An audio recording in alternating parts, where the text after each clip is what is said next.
think of my life story and think of where it is you find yourself. Is it really that difficult? Is it really that hard? If it's finances, if it's whatever, if it's relationships, those things change. Those things pass one by, if one wants to call it that.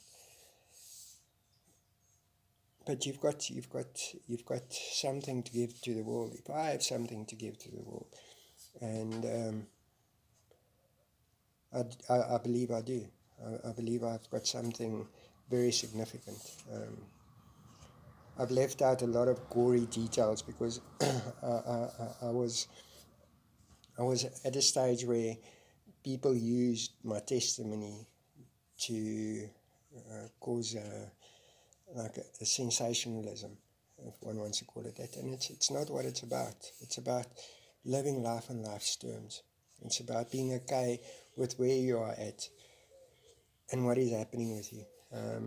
And that's the big thing. It's the big thing. It's being okay with who you are. I've got a lot of character defects still, and it's very it's things that I can work on, but some of them are so deeply ingrained that it's very often I do something and then only afterwards I realize, but hell man, that was so wrong, man. And then it's too late to apologize, or not too late to apologize, but too late to rectify. I've got a bit of an anger problem. I get angry very quickly, and I don't really know how to deal with my emotions very well. They become too much for me sometimes. That I explode or I cry or yeah, but I'm still here. Regardless of all of that, I'm still here. I'm still okay. Tomorrow is still a promise. And somewhere along the line, the man upstairs, downstairs, sideways, wherever, he's still looking out for me, and he's still looking out for my family. We're in a process.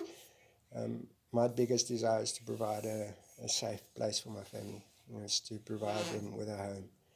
And yeah, I haven't managed to get that right yet. I haven't managed to acquire the necessary skills, or I'm horrible with finances. And yeah, that's the only thing. I want them to be okay. I want them to be okay when I leave. I want them to be okay in the space that they're in. That they know that, yeah, even though I lived a licorice, all sorts of life, my life revolves just around them. They are my everything. They are, they, and sometimes I don't even know how to do that properly.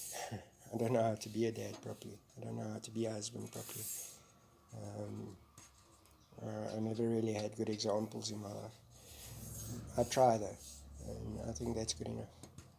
It's good enough to say that I tried. So don't give up hope. Don't get caught up in this whole wada, everything else, racism, wada. No, don't, don't be discouraged. Don't be discouraged that things aren't going to work out.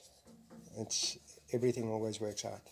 Everything always works out. I've got a tattoo on my calf that says Shugata Ganai. Whatever will be. And that is it. Whatever will be, will be. We are not in control. We might think we are in control, but we are not in control. There's a force much bigger than us that has our well-being, the well-being of the world, as his highest or her highest priority. And as long as you believe that and believe in the goodness of other human beings and see their potential, you'll do great. My intention with this video is actually I would like to start something like where we can discuss your issues and see how I possibly, or my wife's a psychologist, psychological counselor, how we can possibly help in making life okay for you. Just know that wherever you are, whoever you are, somewhere someone is loving you. And thank you for allowing me to share. I know this is very long. Thank you. Bye.